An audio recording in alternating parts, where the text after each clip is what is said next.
जिसे बचाने के लिए दोनों कुछ कर सके। ज्योति मौर्य को रंज इस बात का है कि उनके पति ने उनके रिश्ते के विवाद को जग जाहिर कर जगहसाई करवाई है और सरेआम पति पत्नी के रिश्ते की मर्यादा को तार तार कर दिया है।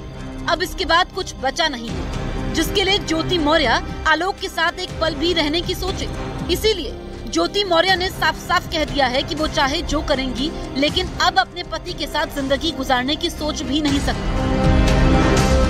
हम किसी को छोड़ेंगे या नहीं छोड़ेंगे, हम अपनी जिंदगी में क्या करेंगे, हमको छोड़ेगा क्या करेगा हमको नहीं पता, लेकिन हम आपके साथ नहीं रहेंगे। पति आलोक से अलग होने के लिए ज्योति मौर्य का आरोप है कि उनके पति और ससुर उनसे दहेज की मांग करते थे, जिससे वो तंग आकर तलाक लेना चाहती हैं। ऐसे में ज्योति मौर्य के आरोपों की सच्चाई जानने के लिए हम उस गांव पहुंचे जहां ज्योति मौर्य ब्याह कर लाई गई थी, यानी आलोक मिश्रा के पुश्तैनी घर आजमगढ़ के बचवल गांव में। हमारी टीम सीधे ज्योति मौर्य के ससुराल पहुंची, जहां घर के बाहर और अगल बगल के पड़ोस में सन्नाटा पसरा हुआ था। ज्योति मौर्य और आलोक मौर्य का विवाद लगातार गहराता जा रहा है, लिहाजा हम पहुंच गए हैं आजमगढ़ जिले के गांव बचवल में। बचवल गांव आलोक मौर्य का गांव है, यानी ये इसी घर से, जो मेरे पीछे आप देख पा रहे हैं, इसी घर से बारात गई थी आलोक मौर्य की और ज्योति मौर्य के घर पे।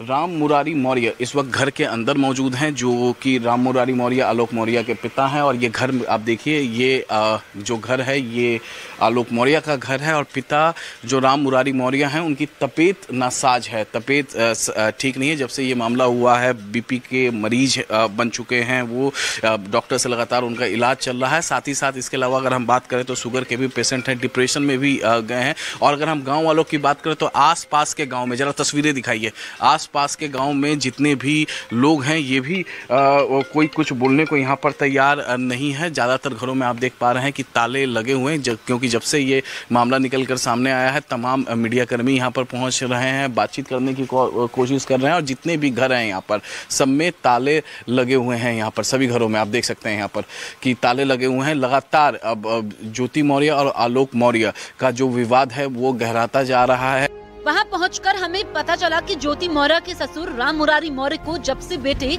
और बहू के बीच रिश्ते बिगड़ने की बात पता चली है, तब से उनकी तबीयत बिगड़ गई है। करीब 20 दिनों से ज्योति मौर्य के ससुर बीमार चल रहे हैं, लेकिन बहू को ससुर की परवाह नहीं है। इधर राम मुरारी मौर्य डिप्रेशन में चले गए हैं और किसी से कुछ बातचीत नहीं करना चाहते। से आपको ये तस्वीरें दिखा रहा हूँ, ये जो घर है ये आलोक मौर्य का घर है और उनके पिता की तबीयत इस वक्त नासाज चल रही है। तो और आलोक मौर्य जो हैं वो कहाँ हैं इस बारे में जानकारी नहीं है। एक बार मैं आपको तस्वीरें दिखाना चाहूँगा। यहाँ पर इसी कमरे में जो हैं राम मुरारी मौर्य, जो आलोक मौर्य के पिता हैं, वो सोए हुए हैं। एक बार हम बातचीत करने की कोशिश करते हैं। क्या आप कुछ बात कर पाएंगे? कुछ भी जिस तरीके से इंसिडेंट लगातार इंटरनेट पर वायरल है, हम नहीं बोल पाएंगे भाई, हमको परेशान, हम नहीं बोल पाएंगे। बस एक बार हो गया, क्यों इतना हमारा हेल्थ गायब होता जा रहा है। आपको क्या हुआ है? मतलब डिप्रेशन की भी शिकार हो गए भाई? इतना बड़ा समस्या है क्या हम करना। कब आई थी यहाँ पे? अरे अब हम पूछना भाई, अब आई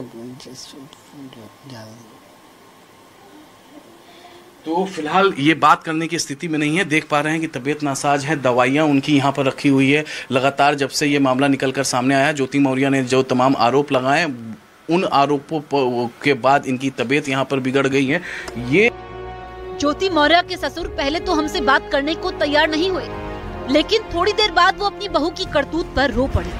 रोइए मत, एकदम हौसला। तकलीफ है, आंसू से नहीं गिरता, जब हैंडल तभी गिरता, रोने से शांति आ जाती है। पहले तो गर्मी में मत बैठिए यहाँ पे। गर्मी में मैं काफी ना अभ्यास वहाँ बैठते नहीं। आंसू पूछिए। तो ज्योति मौर्य और आलोक मौर्य के बीच विवाद की चर्चा देश भर में हो रही है। उत्तर प्रदेश के बरेली के कॉलेज के छात्रों की इस पर